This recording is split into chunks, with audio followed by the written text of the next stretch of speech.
안녕하세요. 저는 박연아입니다. 올해 62, 부산 사하구 장림동에서 작은 세탁소를 운영하고 있습니다. 29에 이 가게 문을 열었으니 벌써 33년째네요. 새벽 5시면 철문을 올리고 밤 10시가 넘어서야 불을 끕니다. 그게 제 하루였습니다. 다림질 열기에 손바닥이 늘 화끈거렸어요. 세탁기 돌아가는 소리가 제 심장 박동처럼 익숙해질 정도였죠. 뜨거운 김을 견디고 젖은 옷의 무게를 견디고 마음속 말없는 한숨들을 견디는 게 삶이라고 생각했습니다. 그런 제 인생의 중심엔 딱 두 사람이 있었어요. 큰딸 지은이와 둘째 지수. 지은이는 지금 33, 지수는 29입니다. 두 딸을 키우면서 저는 단 한 번도 내 인생이라는 걸 생각해 본 적이 없었어요. 그저 애들이 학교 갈 때 밥 먹이고 학원비 대고 교복 사주는 게 전부였습니다. 그게 엄마라고 생각했거든요. 아이들이 중고등학교를 다니던 시절이 떠오릅니다. 비 오는 날이면 저는 우산을 들고 버스 정류장까지 따라갔어요. 빗방울이 교복에 닿을까봐, 책가방이 젖을까봐 신경 쓰이더라고요. 그럴 때마다 지은이가 제 손에서 우산을 뺏어 들곤 했습니다. 엄마 손 시려. 내가 들게. 그 말 한마디에 가슴이 뭉클했어요. 고맙기도 하고 미안하기도 하고 이런 애들 키우느라 고생한 게 아깝지 않다는 생각이 들었습니다. 지수는 좀 다른 타입이었어요.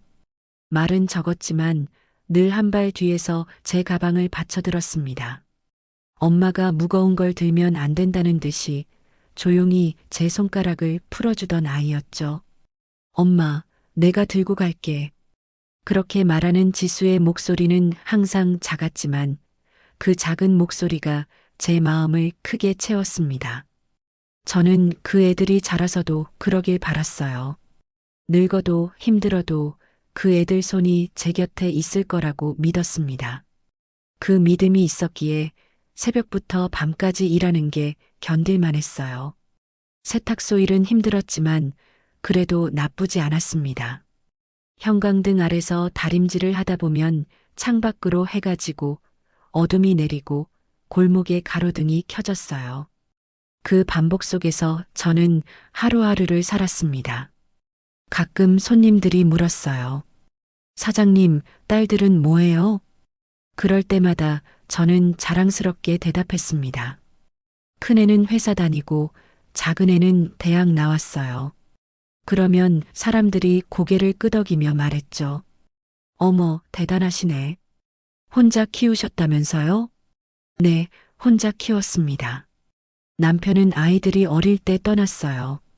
그 이후로 저는 엄마이자 아빠였습니다. 둘의 몫을 다하려고 애썼죠. 세탁소 일이 끝나면 집으로 돌아와 밥을 했습니다. 애들이 좋아하는 반찬을 만들려고 시장에서 재료를 사오곤 했어요. 지은이는 계란말이를 좋아했고 지수는 된장찌개를 좋아했습니다. 밥상 앞에 앉아서 애들 얼굴을 보는 게 제 하루 중 가장 행복한 시간이었어요. 잘 먹겠습니다. 두 딸이 동시에 말하면 저는 괜히 눈시울이 뜨거워졌습니다. 이렇게 평범한 순간들이 쌓여서 인생이 되는 거겠죠. 지은이가 고등학교를 졸업하고 부산 시내 중소기업에 취직했을 때 저는 정말 기뻤습니다. 엄마, 나 붙었어. 정규직이야. 전화를 받고 눈물이 났어요. 이 아이가 이제 제 손을 떠나 세상으로 나가는구나 싶었습니다. 뿌듯하면서도 한편으론 허전하더라고요. 지수도 4년제 대학을 졸업하고 계약직으로 일하기 시작했습니다. 큰 성공은 아니었지만 성실하게 살아가는 모습이 대견했어요. 엄마, 나도 곧 정규직 될 거야. 조금만 기다려. 지수는 그렇게 말하며 환하게 웃었습니다. 그 웃음을 보면서 저는 생각했어요. 내가 고생한 보람이 있구나. 이 애들이 잘 자라줘서 정말 다행이다. 명절이나 제 생일이 되면 애들은 꼭 세탁소로 찾아왔습니다. 작은 꽃다발, 조각 케이크 하나라도 손에 들고 왔어요. 그럴 때마다 저는 민망하면서도 기뻤습니다. 엄마, 생일 축하해. 엄마, 오늘은 일 좀 쉬어. 딸들의 목소리가 세탁소 안을 따뜻하게 채웠어요. 형광등 불빛 아래서도 그 순간만큼은 제가 정말 괜찮은 엄마가 된 것 같았습니다. 손님들도 그 모습을 보며 부러워했어요. 연화 사장님은 딸 복이 하늘이네요. 요즘 저런 효녀들 보기 힘든데. 그런 말을 들을 때마다 지은이와 지수는 더 다정해졌습니다. 지은이는 제 어깨를 주물렀고 지수는 제 앞치마 끈을 다시 묶어줬죠. 엄마, 우리 키우느라 고생 많았잖아. 이제는 우리가 엄마 챙길 차례야. 그 말들이 너무 예뻐서 저는 그저 웃었습니다. 세상 사람들이 저를 복 많은 여자라고 불렀어요. 저도 그렇게 믿었습니다. 내가 복을 받았다고, 이렇게 착한 딸들을 낳았다고 생각했죠. 하지만 그때는 몰랐습니다.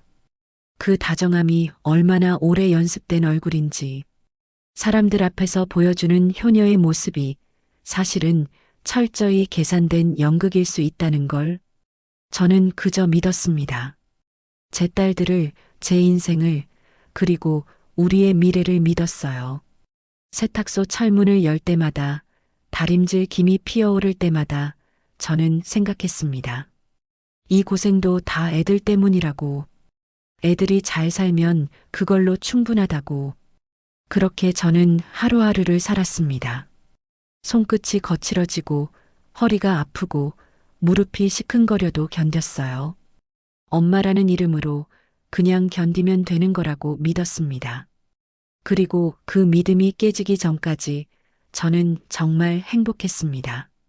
아니, 행복하다고 착각하고 있었는지도 모르겠네요. 딸들이 성인이 된 뒤에도 사람들은 저를 부러워했습니다. 2018년 무렵이었을 거예요. 지은이가 부산 시내 중소기업에 취직하고 지수가 대학을 졸업해 계약직으로 일하기 시작했을 때였죠.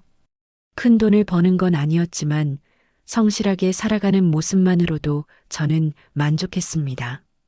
세탁소 문을 열어두면 동네 사람들이 수시로 들락거렸어요.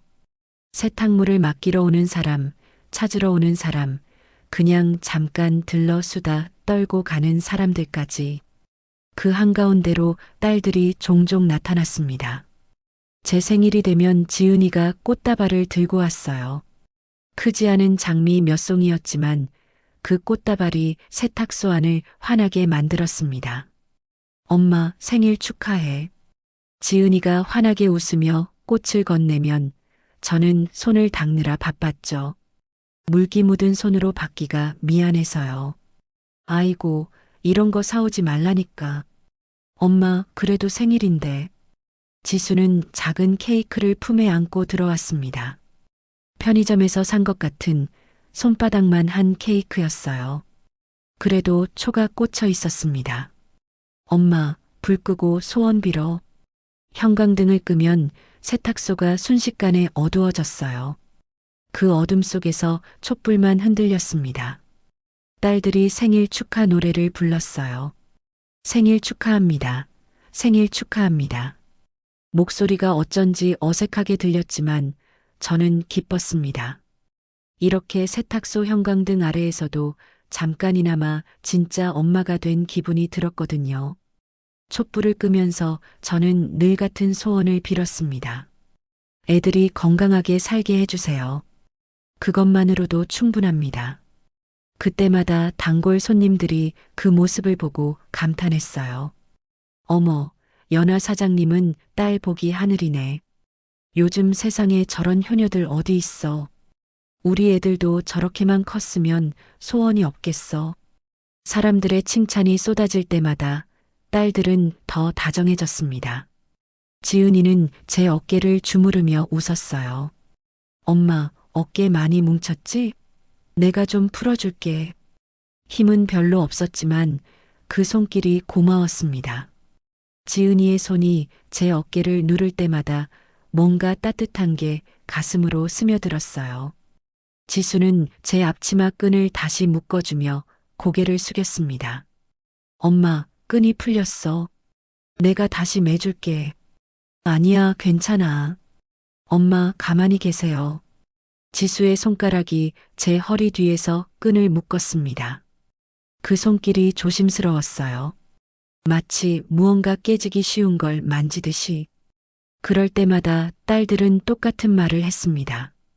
엄마 혼자 우리 키우느라 고생 많았잖아.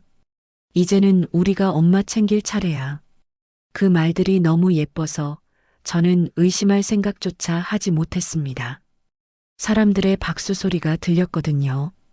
그 박수가 저를 둘러쌌어요. 딸들의 다정한 목소리, 동네 사람들의 부러워하는 눈빛, 칭찬의 말들. 그 모든 게 저를 감싸며 말했습니다. 당신은 복받은 사람이에요. 저는 그 말을 믿었습니다. 정말로 제가 복을 받았다고 생각했어요. 하지만 그때 저는 몰랐습니다. 가장 중요한 소리를 못 듣고 있다는 걸. 제 안에서 아주 작게 울리는 불안 같은 것이 있었어요. 숨을 쉴 때마다 조금씩 흔들리는 작은 경고음. 이건 뭔가 이상해. 너무 완벽하잖아. 사람이 이렇게 완벽할 수 있을까? 그런 생각들이 가끔 머릿속을 스쳤습니다. 하지만 저는 그 생각을 애써 밀어냈어요. 내가 왜 이러지? 애들이 효도하는데. 의심하면 안 돼. 내 딸들인데. 그렇게 스스로를 설득했습니다. 어느 날은 지은이가 명절 전날 세탁소로 찾아왔어요. 엄마, 명절 음식 같이 만들자. 너 회사 일 바쁘지 않아? 괜찮아. 엄마 혼자 하면 힘들잖아. 지은이는 앞치마를 두르고 부엌으로 들어갔습니다. 감자를 깎고 당근을 썰고 파를 다듬었어요. 옆에서 보니 손놀림이 서툴렀습니다. 칼질이 어색했고 감자 껍질이 두껍게 벗겨졌죠. 이 애가 평소에 요리를 안 하나 보네. 그런 생각이 들었지만 저는 아무 말도 하지 않았습니다. 도와주려는 마음이 고마웠거든요. 지수는 설거지를 맡았어요. 엄마, 나는 설거지 할게. 손이 거칠어지는데. 괜찮아요. 엄마가 평생 하셨잖아요. 그렇게 말하며 지수는 싱크대 앞에 섰습니다. 수세미로 그릇을 닦는 모습이 꽤 익숙해 보였어요. 세 사람이 함께 부엌에 서 있으니 오랜만에 집이 따뜻하게 느껴졌습니다. 명절 음식이 완성되자 지은이가 말했어요. 엄마, 우리 사진 찍자. 뭐하러? 그냥 기념으로. 지은이는 휴대폰을 꺼내 들었습니다. 세 사람이 나란히 서서 찍은 사진 속에서 저는 웃고 있었어요. 진짜로 행복해 보였습니다. 그 사진을 보면서 저는 생각했어요. 이게 바로 가족이구나. 이렇게 함께 있는 것만으로도 충분하구나. 그런데 지금 생각해보면 그 사진이 왜 필요했을까요? 누구한테 보여주기 위해서였을까요? 아니면 저를 안심시키기 위해서였을까요? 당시엔 몰랐습니다. 그저 딸들이 저를 사랑한다고 믿었어요. 추석이 끝나고 딸들이 돌아간 뒤 세탁소는 다시 조용해졌습니다. 저는 혼자 남은 명절 음식을 냉장고에 정리하면서 생각했어요. 애들이 좀 더 자주 왔으면 좋겠다고. 이렇게 함께 있는 시간이 더 많았으면 좋겠다고. 하지만 애들도 바쁘니까 그러려니 했습니다. 가끔 지은이한테 전화가 왔어요. 엄마, 나 좀 바빠서 이번 주말은 못 갈 것 같아. 그래, 괜찮아. 일 열심히 해. 다음에 갈게. 전화를 끊고 나면 왠지 모르게 허전했습니다. 그래도 괜찮았어요. 딸들이 열심히 산다는 게 중요했으니까. 지수도 비슷했습니다. 엄마, 미안해. 이번에 친구들이랑 약속이 있어서. 그래, 내 친구들도 만나야지. 다음에 꼭 갈게요. 저는 늘 괜찮다고 대답했습니다. 젊은 사람들은 바쁘게 살아야 한다고 생각했거든요.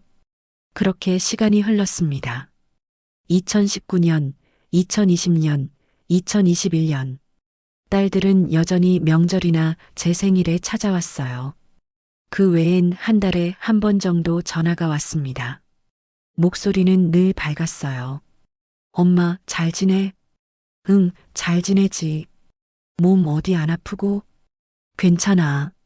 엄마 튼튼해. 짧은 대화였지만 그것만으로도 저는 만족했습니다. 단골 손님들은 여전히 저를 부러워했어요. 연하 사장님 딸들 효자네요. 우리 아들은 명절에도 얼굴 안 비추던데. 사장님 복 받으신 거예요. 그런 말을 들을 때마다 저는 조금 뿌듯했습니다. 내가 뭘 잘한 건 아니지만 딸들이 착하게 자라준 게 고마웠어요. 하지만 어느 순간부터 딸들의 표정이 조금씩 달라지기 시작했습니다. 눈빛이 예전 같지 않았어요. 뭔가 불안해 보였고 초조해 보였습니다. 저는 물었습니다. 지은아, 무슨 일 있어? 아니, 아무것도 아니야. 얼굴이 안 좋아 보이는데. 괜찮아, 엄마. 회사 일이 좀 바쁠 뿐이야. 지은이는 그렇게 말하고 웃었어요. 하지만 그 웃음이 어쩐지 어색했습니다. 지수도 마찬가지였습니다. 지수야, 요즘 무슨 고민 있어? 아니에요, 엄마. 얼굴에 다 써 있는데. 정말 괜찮아요. 그냥 좀 피곤한 것 뿐이에요. 지수는 고개를 숙이며 말했습니다. 제 눈을 똑바로 보지 못하더군요. 그때 저는 느꼈어야 했습니다. 뭔가 잘못되고 있다는 걸. 딸들이 숨기고 있는 게 있다는 걸. 하지만 저는 그냥 넘어갔어요.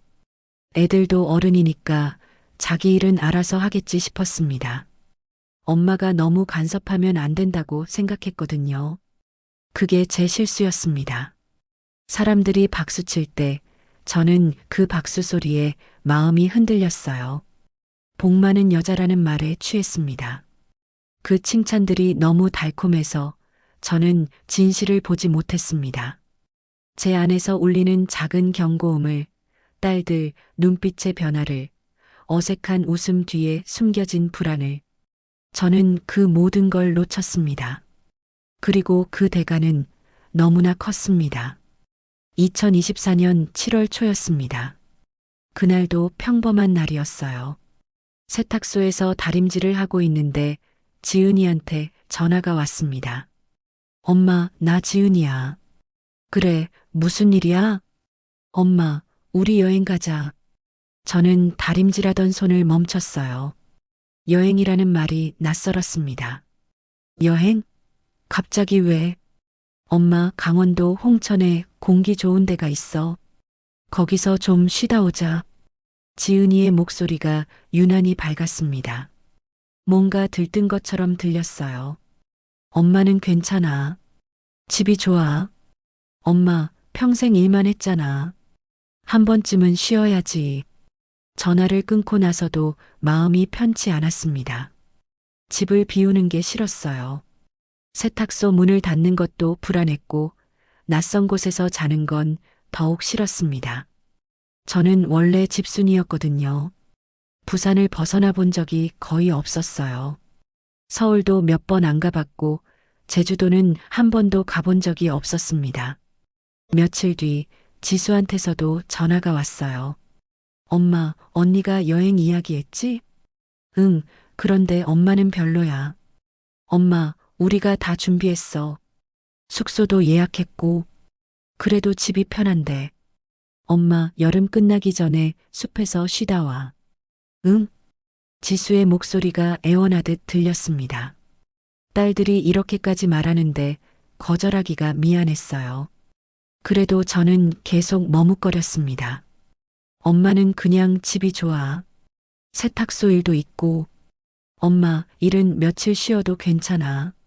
단골 손님들한테 미리 말하면 되잖아. 그래도, 엄마, 이번엔 진짜 가자. 응? 딸들의 설득이 계속됐습니다. 전화로, 문자로 직접 찾아와서도 여행 이야기를 꺼냈어요.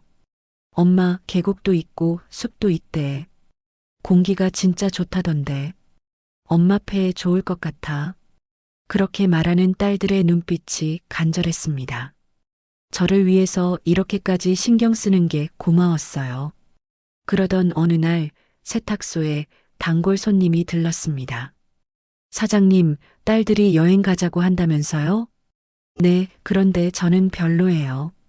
아니, 왜요? 애들이 효도하겠다는데. 집이 편해서요. 어머, 그걸 왜 거절해요? 요즘 애들이 그런 마음 먹기 힘든데. 손님은 고개를 가로저었습니다. 이해할 수 없다는 표정이었어요. 다른 손님도 비슷한 말을 했습니다. 연하 사장님, 딸들이 기껏 준비했는데 가야죠. 평생 고생만 하셨잖아요. 좀 쉬세요. 저희 아들은 여행은커녕 전화도 안 하던데. 사람들의 말이 점점 쌓였습니다. 그 말들이 저를 밀었어요. 따뜻한 칭찬들이 거절할 수 없는 손처럼 등을 떠밀었습니다. 저는 점점 마음이 약해졌습니다. 그래, 애들이 이렇게까지 하는데 한 번쯤은 가봐야 하나. 나만 고집 부리는 것 같네. 그런 생각들이 머릿속을 채웠어요. 결국 저는 고개를 끄덕였습니다. 알았어. 가자. 지은이한테 전화를 걸었을 때 딸은 소리 질렀어요. 진짜? 엄마가 간다고? 응, 가자. 엄마, 고마워. 진짜 후회 안 할 거야. 지은이의 목소리가 너무 기뻐서 저도 덩달아 기분이 좋아졌습니다. 애들이 이렇게 좋아하는데 가는 게 맞는 것 같아. 그렇게 생각했어요. 7월 중순, 저는 여행 가방을 쌌습니다. 오랜만에 꺼낸 가방에서 먼지 냄새가 났어요. 옷을 몇 벌 넣고 세면도구를 챙겼습니다. 가방이 가벼웠어요. 짐이 별로 없었거든요. 평생 여행을 다니지 않았으니 여행용품 같은 것도 없었습니다. 출발 전날 밤 저는 잠이 오지 않았습니다. 침대에 누워서 천장을 바라봤어요. 마음 한쪽이 계속 불안했습니다. 뭐가 불안한 거지? 그냥 여행인데. 애들이랑 가는 건데 무슨 걱정이야. 스스로를 다독였지만 불안은 사라지지 않았어요. 그래도 저는 눈을 감았습니다. 내일 일찍 출발해야 하니까 자야 한다고 생각했죠. 다음 날 아침 딸들이 차를 몰고 왔습니다. 엄마 탔어? 응. 차 뒷자리에 앉으니 새 차 냄새가 났어요. 지은이가 최근에 산 차라고 했습니다. 언니, 이 차 언제 샀어? 얼마 안 됐어. 한 달 전? 좋네. 지수가 조수석에서 고개를 돌려 저를 봤습니다. 엄마, 편해? 응, 괜찮아. 차가 출발했습니다. 부산을 벗어나 고속도로로 들어섰어요. 창밖으로 풍경이 빠르게 지나갔습니다. 저는 창문에 이마를 기대고 밖을 봤어요. 도시가 점점 멀어지고 산이 가까워졌습니다. 엄마, 좀 자. 멀어. 응. 눈을 감았지만 잠은 오지 않았습니다. 차 소리만 귓가에 울렸어요. 딸들은 앞에서 조용히 이야기를 나눴습니다. 무슨 말인지 잘 들리지 않았어요. 가끔 웃음소리가 났습니다. 뭔가 재미있는 이야기를 하는 것 같았죠. 몇 시간이 지나자 차가 좁은 길로 접어들었습니다. 산길이었어요. 구불구불한 길을 따라 차가 올라갔습니다. 이제 거의 다 왔어. 지은이가 말했습니다. 창밖으로 나무들이 빽빽하게 보였어요. 산 깊숙이 들어온 게 느껴졌습니다. 차가 멈췄을 때 우리는 커다란 집 앞에 서 있었습니다. 단독형 숙소였어요. 대지 면적이 넓었고 주변의 이웃집도 보이지 않았습니다. 엄마, 여기야. 여기가? 응. 예쁘지? 집은 확실히 컸습니다. 통유리창이 크게 나 있었고 내부가 환하게 보였어요. 하지만 왠지 모르게 서늘했습니다. 너무 조용했거든요. 새소리도 바람 소리도 아무 소리도 들리지 않았어요. 그 고요함이 오히려 무서웠습니다. 엄마, 들어가자. 지수가 제 팔을 잡았습니다. 집 안으로 들어가니 더 넓어 보였어요. 거실이 탁 트여 있었고 소파가 크게 놓여 있었습니다. 창문 밖으로 숲이 보였어요. 나무들이 바람에 흔들렸습니다. 엄마, 여기 안방. 지은이가 방문을 열었습니다. 침대가 놓여 있었고 창문이 큰 방이었어요. 여기서 쉬어. 그래. 짐을 풀고 나서 우리는 거실에 모였습니다. 딸들이 음식을 준비했어요. 간단한 도시락 같은 걸 사왔더군요. 엄마, 먹자. 응. 밥을 먹으면서도 저는 계속 불안했습니다. 휴대전화를 꺼내봤어요. 신호가 약했습니다. 한 칸 정도만 잡혔죠. 여기 전화 잘 안 돼? 응, 산속이라 그래. 원래 이래. 지은이가 가볍게 말했습니다. 그 말이 왜 그렇게 신경 쓰였는지 모르겠습니다. 첫날은 그럭저럭 지나갔습니다. 저녁을 먹고 거실에서 TV를 봤어요. 딸들과 이야기도 나눴습니다. 엄마, 좋지? 응, 좋네. 내일은 산책 가자. 그래. 밤이 되자 집이 더 조용해졌습니다. 저는 방에 누워서 창밖을 봤어요. 달빛이 나무 사이로 스며들었습니다. 바람이 창문을 흔들었어요. 나뭇잎이 바스락거리는 소리가 들렸습니다. 그 소리가 마치 누군가 속삭이는 것 같았어요. 여긴 뭔가 이상해. 그런 생각이 들었지만 저는 눈을 감았습니다. 이틀째 되는 날도 비슷했습니다. 아침을 먹고 근처를 산책했어요. 계곡 옆으로 길이 나 있었습니다. 물소리가 시원했어요. 그래도 마음은 편치 않았습니다. 엄마, 괜찮아? 응, 괜찮아. 얼굴이 안 좋아 보여. 아니야, 그냥 좀 피곤한가 봐. 지수가 제 손을 잡았습니다. 손이 차가웠어요. 셋째 날이 되었습니다. 그날 아침은 유난히 흐렸어요. 하늘이 잔뜩 찌푸려 있었습니다. 비 올 것 같은데. 괜찮아, 엄마. 집에서 쉬면 돼. 점심을 먹고 저는 소파에 누웠습니다.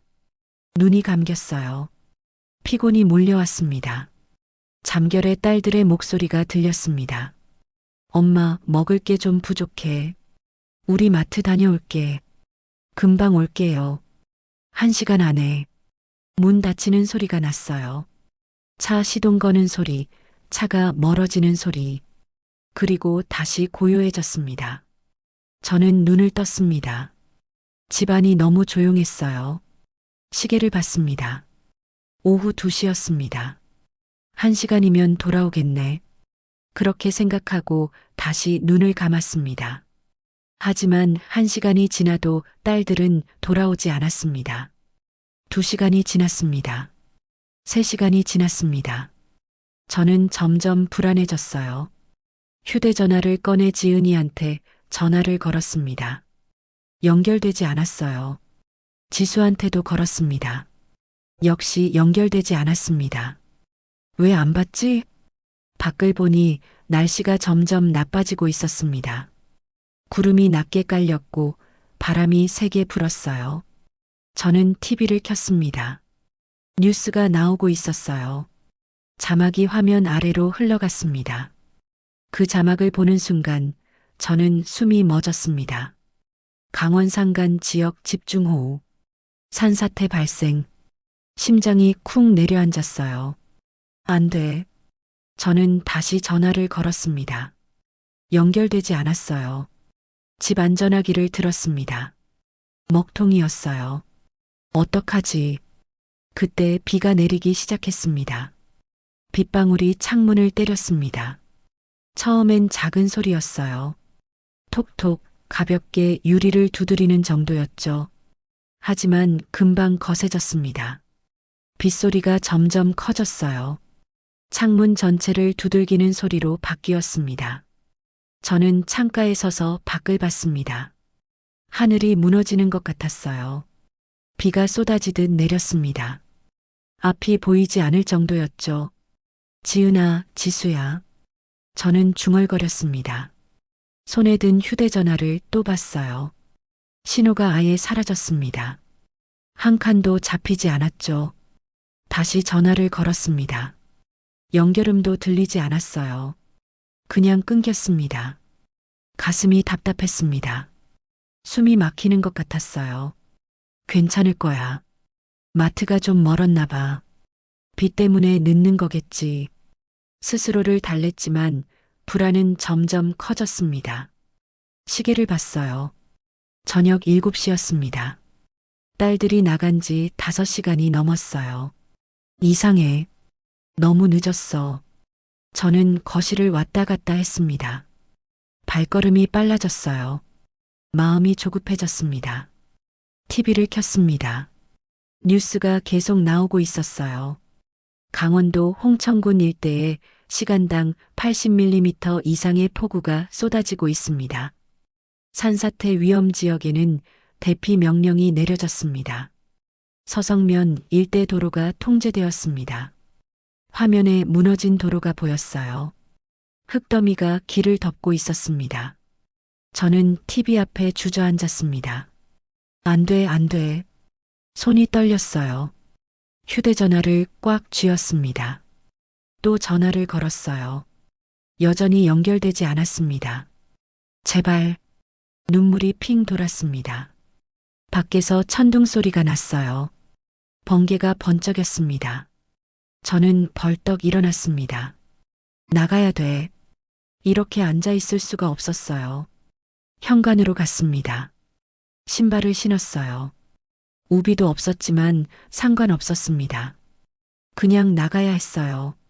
문을 열자 비가 얼굴을 때렸습니다.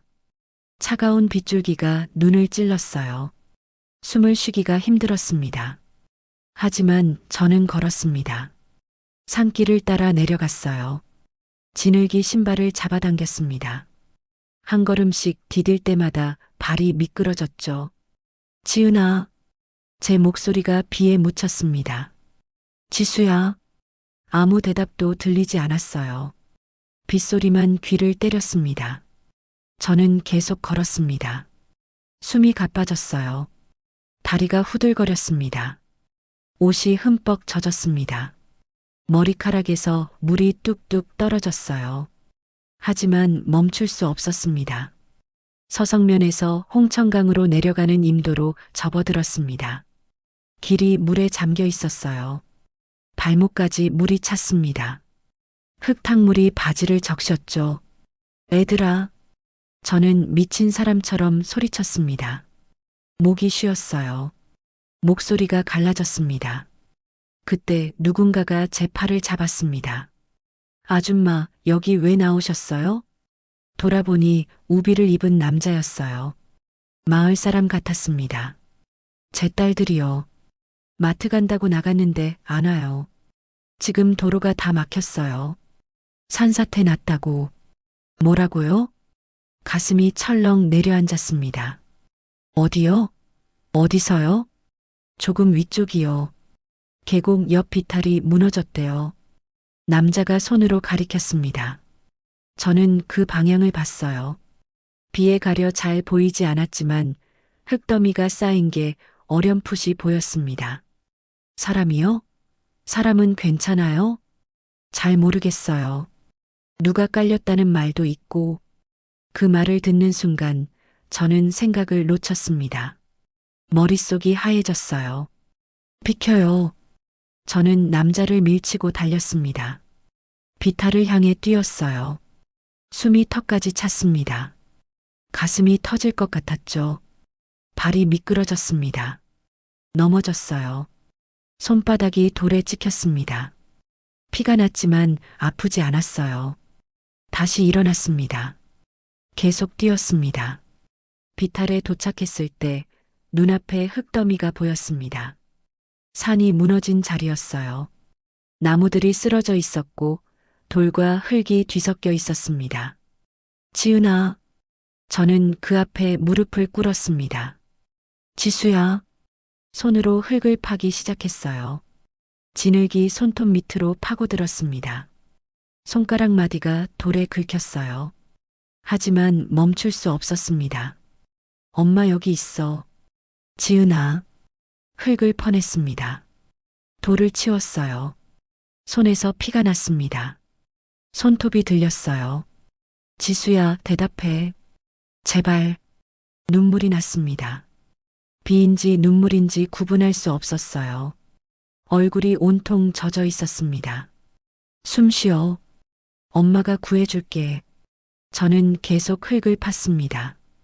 팔이 아팠어요. 어깨가 저렸습니다. 하지만 손을 멈출 수 없었습니다. 엄마는 그런 거잖아요. 이성이 아니라 몸이 먼저 움직이는 거. 자식이 위험하면 생각할 겨를도 없이 달려가는 거. 제발, 제발. 저는 중얼거렸습니다. 입술이 떨렸어요.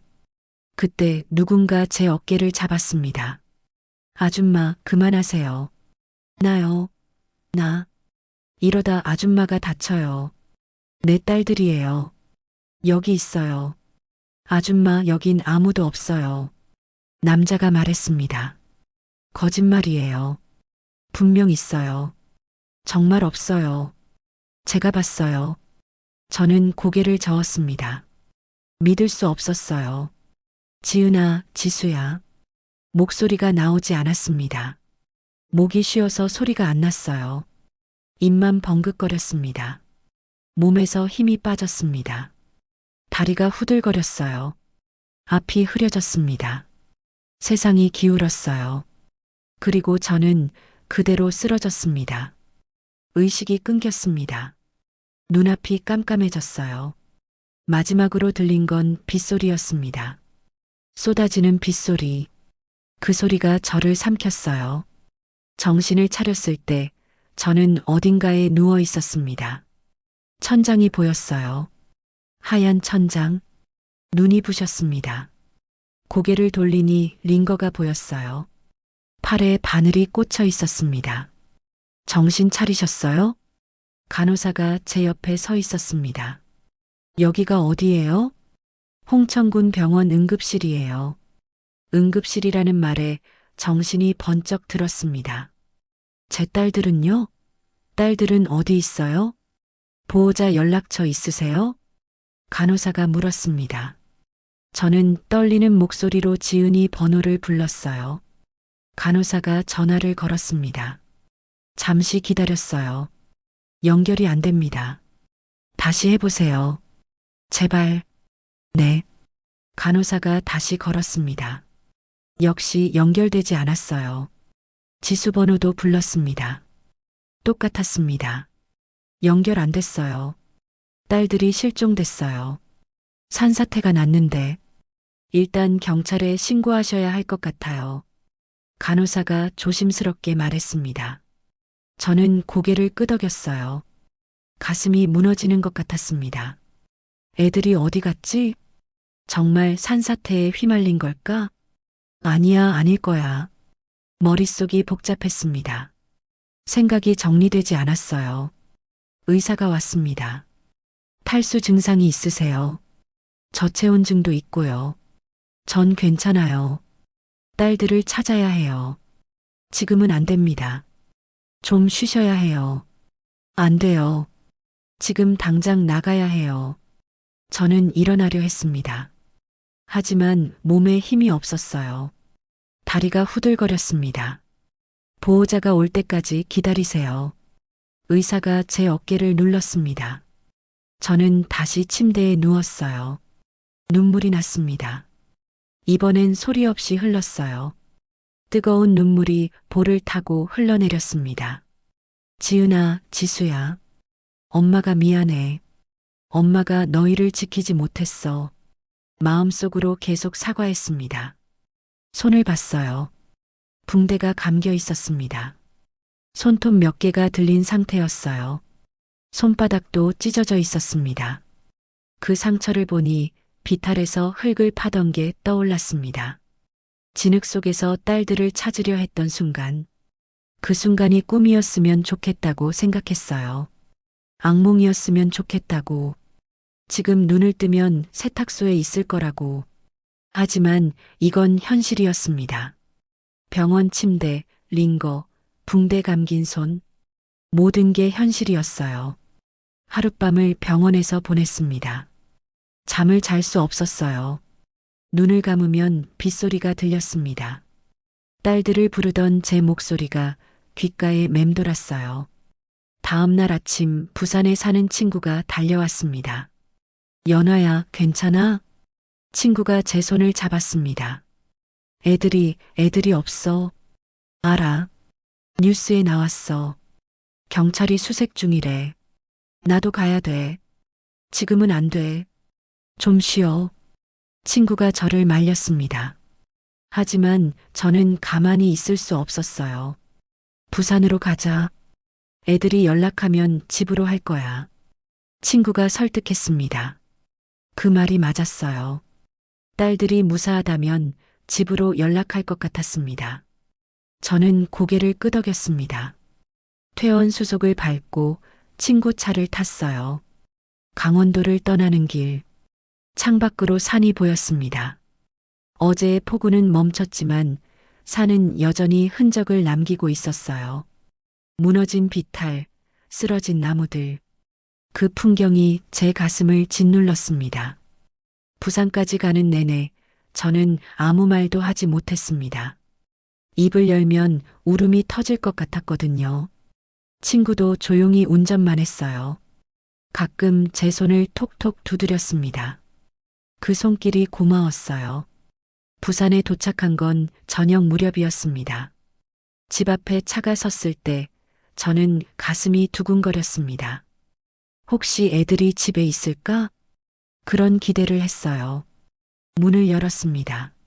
하지만 집은 비어 있었습니다. 조용했어요. 너무 조용했습니다. 애들아? 제가 불렀지만 대답은 없었습니다. 거실로 들어갔어요. 그런데 뭔가 이상했습니다. 서랍이 열려 있었어요. 물건들이 어지럽게 흩어져 있었습니다. 이게 뭐야? 친구도 놀란 표정이었어요. 도둑 든 것 같은데? 저는 안방으로 달려갔습니다. 방문을 열었어요. 옷장이 열려 있었고 서랍이 뒤집혀 있었습니다. 누군가 급하게 뒤진 흔적이었어요. 경찰 불러야겠다. 친구가 말했습니다. 저는 고개를 끄덕였어요. 하지만 마음 한쪽에선 이상한 느낌이 들었습니다. 뭔가 잘못됐다는 느낌. 이건 단순한 도둑이 아니라는 느낌. 그 느낌이 제 온몸을 얼어붙게 만들었습니다. 경찰이 왔습니다. 2명이었어요. 중년 남자 경찰과 젊은 여자 경찰. 신고하신 분이세요? 네, 제 친구예요. 저는 집주인이고요. 저는 떨리는 목소리로 대답했습니다. 경찰이 집 안을 둘러봤어요.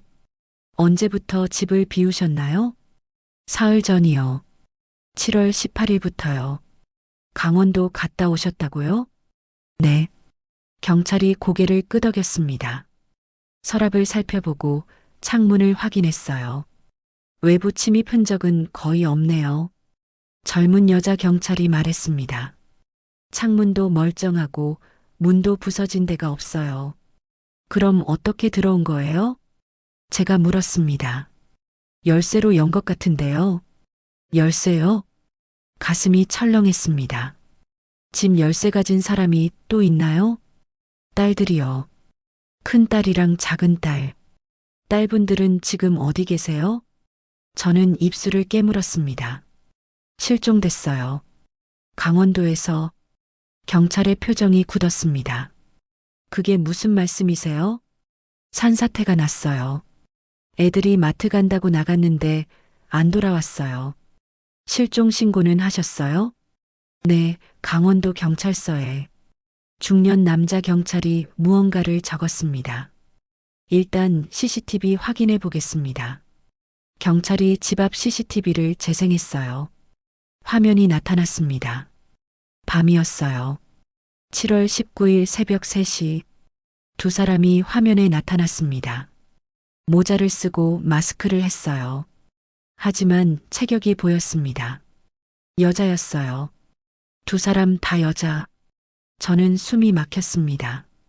화면 속 두 사람은 집 현관문을 열쇠로 열었어요. 익숙한 동작이었습니다.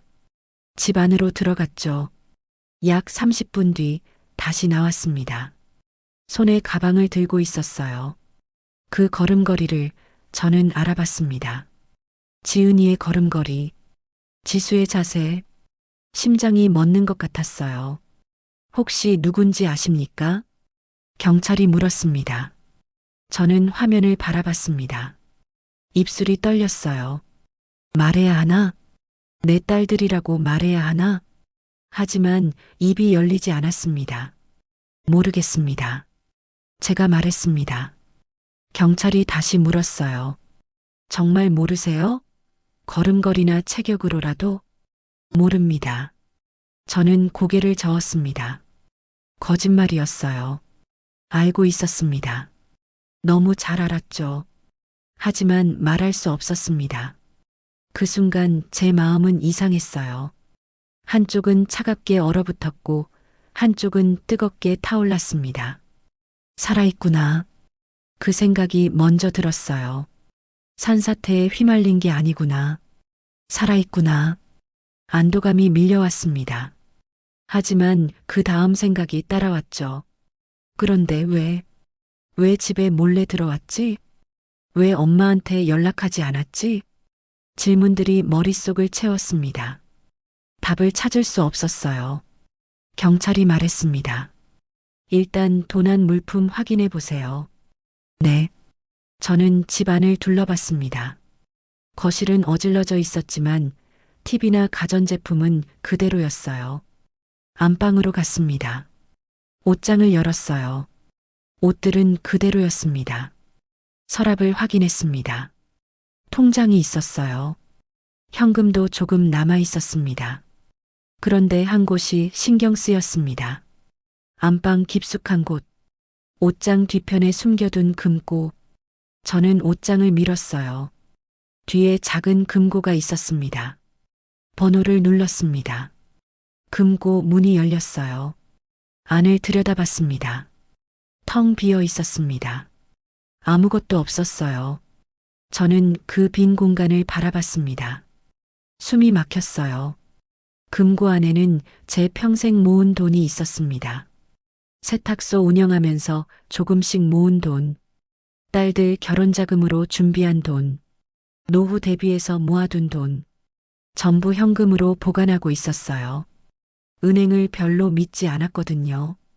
그 돈이 모두 사라졌습니다. 없어졌어요. 제가 중얼거렸습니다. 친구가 다가왔어요. 뭐가?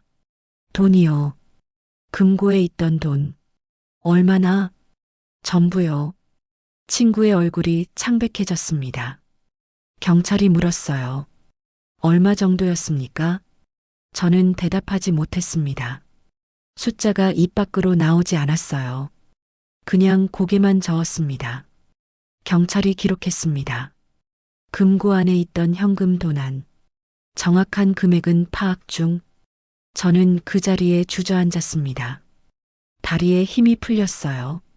금고 앞에 털썩 앉았습니다. 빈 금고를 바라봤어요. 텅 빈 공간. 그 공간이 제 마음 같았습니다. 눈물이 핑 돌았습니다. 하지만 흐르지 않았어요. 울고 싶었는데 눈물이 나오지 않았습니다. 뭔가 막힌 것 같았어요. 가슴 한가운데가 꽉 막혀서 숨도 제대로 쉬어지지 않았습니다. 경찰이 말했습니다. 일단 수사 진행하겠습니다. 연락처 남겨주세요. 네. 저는 기계적으로 대답했습니다. 경찰이 돌아갔어요. 친구가 제 어깨를 감쪽습니다. 연아야, 괜찮아? 응. 거짓말하지 마. 어떻게 괜찮아? 친구의 목소리가 떨렸습니다. 나도 모르겠어. 저는 솔직하게 말했습니다. 정말 몰랐어요. 뭐가 뭔지, 어떻게 된 건지, 내 딸들이 정말 이런 짓을 한 건지 믿을 수가 없었습니다. 일단 좀 쉬어. 내가 집 정리할게. 아니야, 내가 할게. 넌 지금 쉬어야 돼. 병원에서 막 나왔잖아. 친구가 저를 소파로 데려갔습니다. 앉히고 물을 가져다 줬어요. 마셔. 저는 물을 한 모금 마셨습니다. 목이 칼칼했어요. 물이 넘어가지 않았습니다. 친구가 집안을 정리하기 시작했어요. 서랍을 닫고 흩어진 물건을 주웠습니다. 저는 소파에 앉아서 멍하니 앞을 봤습니다. 머릿속이 복잡했어요. 생각이 정리되지 않았습니다. 애들이 왜 그랬을까? 돈이 필요했나? 그럼 엄마한테 말하지 그랬어. 왜 몰래 가져갔지? 왜 강원도로 날 데려간 거지? 질문만 쌓였습니다. 답은 없었어요. 그날 밤 저는 잠들 수 없었습니다.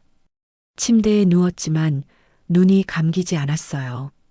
천장을 바라봤습니다. 어둠 속에서 천장이 흐릿하게 보였어요. CCTV 화면이 자꾸 떠올랐습니다. 모자 쓴 두 사람, 마스크로 가린 얼굴. 하지만 저는 알았어요. 그게 제 딸들이라는 걸. 가슴이 아팠습니다. 뭐라 표현할 수 없는 아픔이었어요. 분노도 아니고 슬픔도 아니고 그냥 텅 빈 것 같은 느낌. 허무함 같은 것. 내가 뭘 잘못한 걸까? 어디서부터 틀어진 걸까? 애들을 어떻게 키웠길래. 자책이 밀려왔습니다. 하지만 답을 찾을 수 없었어요. 저는 딸들을 사랑했습니다. 최선을 다해 키웠어요. 혼자서 두 딸을 키우느라 밤낮 없이 일했습니다. 손이 거칠어지고 허리가 휘어도 참았어요. 딸들이 잘 되길 바랐습니다. 행복하길 바랐어요. 그게 제 전부였습니다. 그런데 왜 이렇게 됐을까요? 왜 딸들은 엄마를 속였을까요? 왜 몰래 집에 들어와서 돈을 가져갔을까요? 이해할 수 없었습니다. 창밖에서 차 소리가 났어요. 누군가 지나가는 소리. 그 소리를 들으며 저는 생각했습니다. 혹시 애들이 돌아올까? 문 두드리는 소리가 들릴까? 엄마 미안해. 그렇게 말하며 들어올까? 하지만 아무 소리도 들리지 않았습니다. 집은 조용했어요. 너무 조용했습니다. 며칠이 지났습니다. 경찰에게서 연락이 왔어요. 딸분들 행방 파악 중입니다. 찾으셨어요? 아직은 아니지만 곧 찾을 겁니다. 경찰의 목소리는 차분했습니다. 하지만 저는 초조했어요. 딸들이 어디로 갔는지, 지금 뭘 하는지 알 수 없었습니다. 세탁소 문을 열었습니다. 일을 해야 했어요. 가만히 있으면 미칠 것 같았거든요. 손님들이 찾아왔습니다. 사장님, 얼굴이 왜 그래요? 아무것도 아니에요. 많이 아파 보이는데. 저는 웃으며 대답했습니다. 괜찮아요. 하지만 괜찮지 않았어요. 다림질을 하면서도 세탁물을 정리하면서도 딸들 생각뿐이었습니다. 왜 그랬을까? 어디로 갔을까? 언제 돌아올까? 생각이 꼬리에 꼬리를 물었어요. 밤이 되면 금고 앞에 앉았습니다. 텅 빈 금고를 바라봤어요. 무엇이 더 아픈지 몰랐습니다. 돈이 사라진 게 아니라 믿음이 사라진 게 아플까요? 딸들이 가져간 돈보다 딸들이 저를 속인 게 아플까요? 저는 알 수 없었습니다. 다만 한 가지는 확실했어요. 제 안에서 무언가가 아주 조용히 끊어졌다는 것. 소리도 없이 비가 내리던 강원도의 숲처럼 고요하게. 그 끊어진 것이 무엇인지 저는 아직 정확히 알지 못했습니다. 하지만 느낄 수 있었어요. 다시는 원래대로 돌아갈 수 없다는 것을. 며칠이 지나면서 딸들에 대한 이야기가 조금씩 들려오기 시작했습니다. 먼저 친구가 전화를 했어요. 연아야, 지은이 직장 동료하는 사람이 있어. 그래. 지은이가 작년부터 회사에서 문제가 좀 있었대. 가슴이 철렁했습니다. 무슨 문제? 자꾸 조퇴하고 결근도 많았대. 표정도 안 좋았고 친구가 조심스럽게 말했습니다. 그래서 다들 무슨 일 있나 싶었는데 아무도 물어보진 못했대. 전화를 끊고 나서 저는 한참을 멍하니 앉아 있었습니다. 작년부터라고 했죠. 2023년부터. 그때 지은이가 뭔가 힘들었던 건가요? 왜 엄마한테 말하지 않았을까요? 며칠 뒤엔 세탁소 단골 손님이 이야기를 전했습니다. 사장님, 지은 씨가 도박한다는 소문 들었어요. 뭐라고요? 손에 들고 있던 옷을 떨어뜨렸어요. 확실한 건 아니고 그냥 동네에서 그런 말이 돈다고. 누가 그런 말을 해요? 저도 누구한테 들었는지 정확히는 모르겠어요. 그냥 그렇대요. 손님은 미안한 표정을 지었습니다. 저는 아무 대답도 하지 못했어요. 도박이라는 단어가 귓가에 맴돌았습니다. 설마 그럴 리 없다고 생각했지만 부정할 수도 없었어요. 일주일쯤 지났을 때 경찰에게서 전화가 왔습니다. 딸분들 행적을 추적하고 있습니다. 찾으셨어요? 아직은 아니지만 몇 가지 파악된 게 있습니다. 경찰은 잠시 말을 멈췄어요. 큰딸분이 2022년 무렵부터 사설 도박 사이트를 이용한 기록이 있습니다. 머리가 띵했습니다. 그리고 빚이 있는 것으로 보입니다. 얼마나요? 정확한 금액은 파악 중입니다만 상당한 것으로 추정됩니다. 전화를 끊고 저는 소파에 주저앉았습니다. 도박이 정말이었구나. 소문이 아니었구나. 숨이 막혔어요. 지은이가 왜 그랬을까요? 어디서부터 잘못된 걸까요? 그 애가 힘들 때 저는 뭘 하고 있었을까요? 자책이 밀려왔습니다. 며칠 뒤엔 지수에 대한 이야기도 들렸습니다. 지수의 대학 친구가 세탁소를 찾아왔어요. 사장님, 지수 연락 안 돼요? 응, 나도 연락이 안 돼. 이상하네요. 저한테도 한 달째 연락이 없어요. 친구는 걱정스러운 표정이었습니다. 지수가 유학 준비한다는 거 알고 계셨어요? 유학? 네, 작년부터 준비하고 있었어요. 비용 때문에 고민이 많았던 것 같아요. 그랬어? 네. 브로커 상담도 받고 학교도 알아보고 있었어요. 친구가 말했습니다. 근데 돈이 많이 필요하다고 하더라고요. 등록금의 생활비까지. 저는 고개를 끄덕였습니다. 지수가 유학을 꿈꿨다는 걸 몰랐어요. 왜 엄마한테 말하지 않았을까요? 친구가 조심스럽게 덧붙였습니다. 언니가 돈 문제로 힘들어한다는 것도 알고 있었대요. 지은이를? 네. 지수가 언니 걱정을 많이 했어요. 그 말을 듣고 저는 무언가 연결되는 느낌이 들었습니다. 지은이의 빚, 지수의 유학 자금, 두 딸의 계획, 그리고 강원도 여행. 퍼즐 조각들이 맞춰지기 시작했어요. 8월 말쯤 경찰에게서 다시 연락이 왔습니다. 딸분들이 출국한 정황이 포착됐습니다. 출국이요? 네. 7월 20일 인천공항에서 둘째 딸분이 출국했습니다. 어디로요? 캐나다입니다. 저는 말문이 막혔어요. 큰 딸분은 아직 국내에 있는 것으로 보입니다. 경찰이 말했습니다. 추적하고 있으니 조금만 기다려주세요. 전화를 끊고 나서 저는 한참을 멍하니 있었습니다. 지수가 캐나다로 갔구나. 유학을 간 거구나. 그 돈으로, 엄마 금고에서 가져간 돈으로 가슴이 찢어지는 것 같았어요. 9월 초 지은이가 잡혔다는 연락이 왔습니다. 딸분이 서울에서 발견됐습니다. 어디요? 강남의 한 오피스텔입니다. 내일 조사가 있을 예정입니다. 저는 다음 날 경찰서로 갔습니다. 지은이를 보기 위해서 조사실 밖에서 기다렸어요. 문이 열리고 지은이가 나왔습니다. 얼굴이 많이 수척해졌어요. 눈 밑에 다크서클이 깊었습니다. 지은이가 저를 봤습니다. 눈이 마주쳤어요. 지은이가 고개를 숙였습니다. 엄마, 목소리가 떨렸어요. 저는 아무 말도 하지 못했습니다.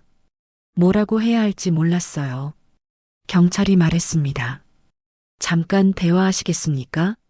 네. 저희는 따로 마련된 방으로 갔습니다. 테이블을 사이에 두고 마주 앉았어요.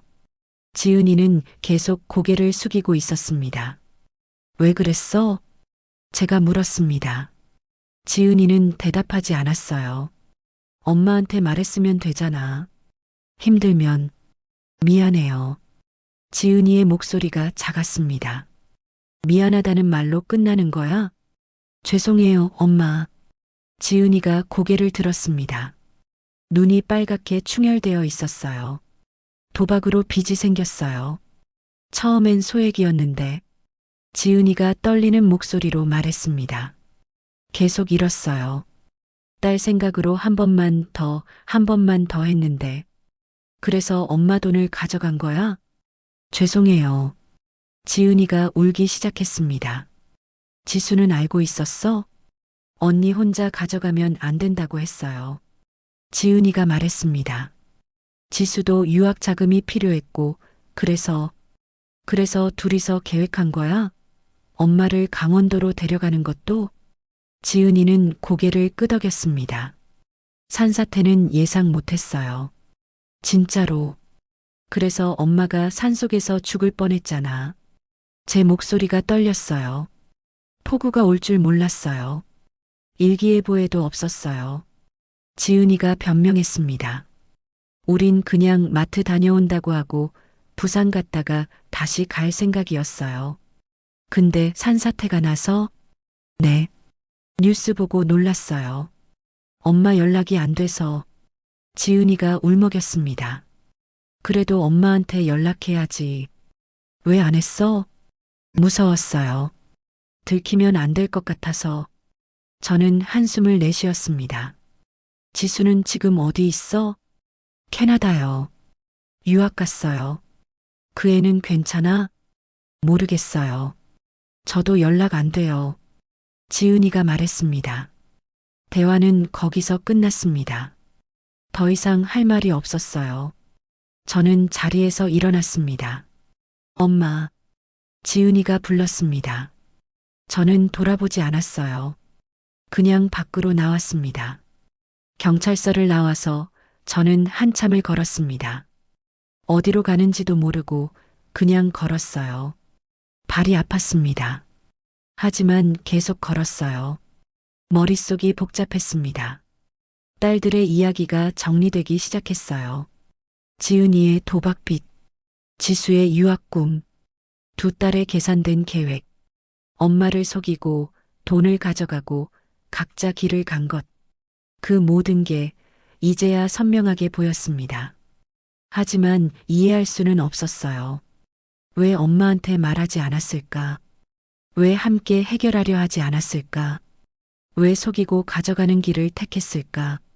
답은 여전히 없었습니다. 저는 그날 밤 집으로 돌아와 안방 문 앞에 섰습니다. 문손잡이를 잡았어요. 한참을 그렇게 서 있었습니다. 손끝에 남아있는 감각. 비가 쏟아지던 산속에서 제 손으로 퍼내던 지늘개 무게. 지은아, 지수야 하고 부르던 목소리의 떨림. 그 모든 게 아직도 생생했습니다. 문을 열고 들어갔습니다. 금고가 있던 자리 앞에 앉았어요. 텅 빈 공간을 바라봤습니다. 무엇이 더 아픈지 저는 아직도 모르겠습니다. 딸들이 가져간 돈이 아니라 그 돈보다 훨씬 값비싼 믿음이 함께 사라졌다는 것. 평생 쌓아온 모정이 한순간에 무너졌다는 것. 그게 제일 아팠습니다. 시간이 흘렀습니다. 지은이는 재판을 받았어요. 집행유예가 나왔습니다. 하지만 도박 빚을 갚지 못해 결국 더 깊은 곳으로 빠져들었다고 들었습니다. 지수는 캐나다에서 연락이 끊겼어요. 가끔 누군가를 통해 소식이 들렸습니다.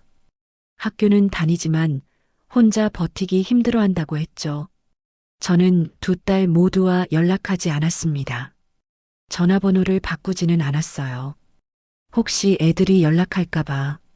하지만 전화는 오지 않았습니다. 세탁소는 그대로 운영했습니다. 새벽에 문을 열고 밤에 닫았어요. 손님들은 여전히 찾아왔습니다. 사장님, 딸들은 어떻게 됐어요? 가끔 누군가 물었습니다. 잘 지내요. 저는 짧게 대답했어요. 더 이상 설명하고 싶지 않았습니다. 어느 날 밤 세탁소 불을 끄고 집으로 돌아왔습니다.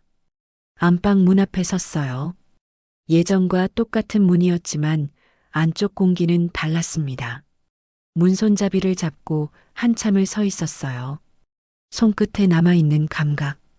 비가 쏟아지던 산속에서 제 손으로 퍼내던 지늘개 무게. 지은아, 지수야 하고 부르던 목소리의 떨림.